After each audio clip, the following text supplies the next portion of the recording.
Hello again for another edition of Hockey Talk. We'll be talking about the Vancouver Canucks playoffs and the fact that they're over. Bruce Constantineau, Vancouver Sun business/sports reporter. Canuck fan.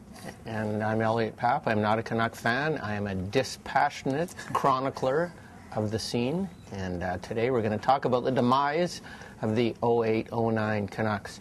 Bruce, did you expect the end to come as quickly as it did based on how the Canucks started this series? No. I thought it would go 6 games. That I got right. I thought it would go the other way. Actually, I thought they'd get a split in Chicago, which they did, come back home 2-2, and then I thought they'd bounce back and win the next 2, and it went all wrong. I couldn't believe the manner in which that game was played last night. If you were a dispassionate fan like you, and just for the hockey sense of the game, it was fun to watch. But if you had something invested emotionally in the team, that was very, very disappointing.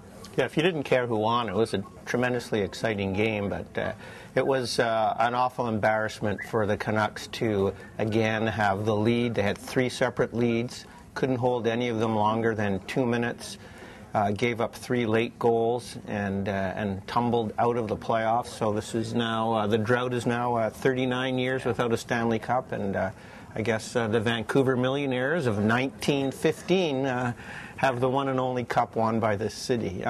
What did you think of Roberto Luongo's performance last night, Bruce? That's obviously a hot-button issue. 7 goals allowed, and not good enough, I guess, for a playoff And game. I thought 3 of the 7 were on the soft sides, especially the wraparound goal.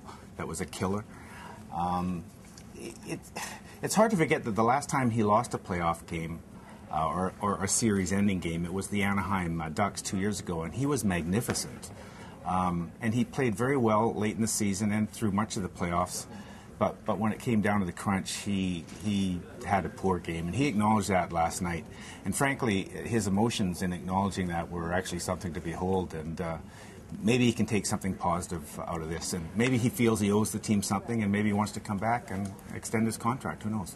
Yeah, I think this was a huge opportunity lost. It's very difficult to make it to the final 8. The Vancouver Canucks, they don't have a young up-and-coming team. This is a team for now, and they were playing a team in Chicago that I thought it was a series that was winnable from a Canuck point of view. Had they been playing Detroit, I don't think they would have been favored by anybody, and that would have been a monumental upset had they been able to take out the Red Wings. But this, I thought, was a winnable series, and the fact the Canucks had a lead in every single game.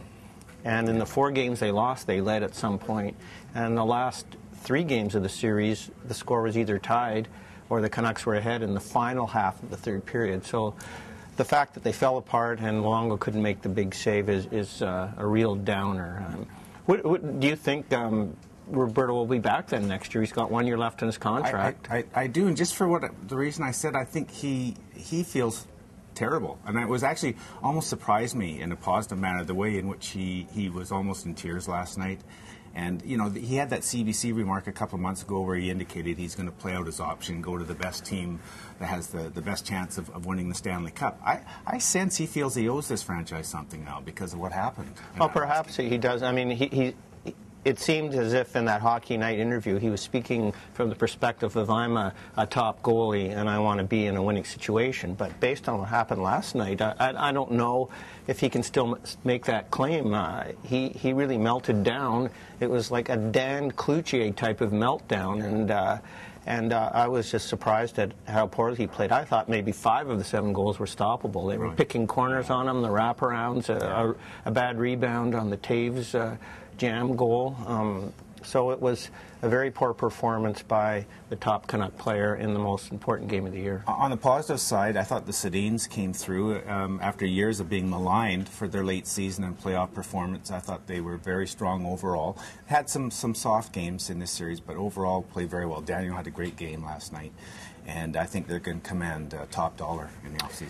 Well, they did what they've done all year, point-a-game players, but they weren't better than point-a-game players. 10 points in 10 playoff games. They had 82 points in 82 regular season games. And one thing that Coach Alain Vigneault said, they were looking for people to rise above what they had done, and that never really happened in the Chicago series, I don't think. And that's probably one reason why they lost. Yeah. Yeah. Any thoughts on other changes, off-season changes? There's a Bouwmeester out there. Perhaps Cody Hodgson comes into the lineup next season. I know it's early, but New Look Canucks, what might we see? Well, I'm sure they would love to have Jay Bouwmeester, but he's going to command, probably $6 or $7 million. And if you have Luongo at that money, and then the Twins, I don't know if you can afford 4 players. So it depends if the Twins decide they're going to play it out, or if they decide maybe they're going to attempt to trade Luongo and go with maybe Corey Schneider and LaBarbera or some other combination and put the money into their defense. That's something we might not know until July 1st, but definitely Jay Bouwmeester is the type of player they need. And Cody Hodgson, I think, will be in the lineup next year because otherwise he has to play another year of junior. He's already a superstar at that level. Yeah. So that's it for this edition of Hockey Talk. We might be back at some point when we're discussing free agency or the draft, but for today, we'll say goodbye.